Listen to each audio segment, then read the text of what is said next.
all, we need to actually observe our school and our schools, the Turkish Mali Foundation.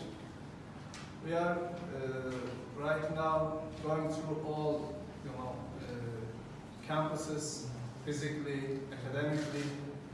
When we find any deficiencies running the school system, first of all, we are going to fix those deficiencies.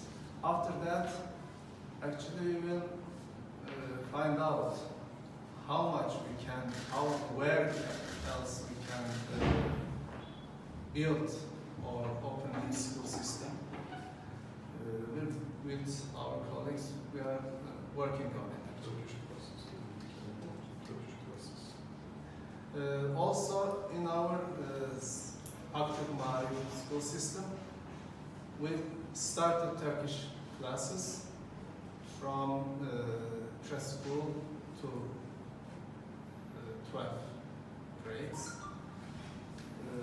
Why it's important? Because we know that to make connections stronger, you need to learn the languages. We are going to teach brothers and sisters Turkish language. Then, of course, from our side, they are trying to come here to learn some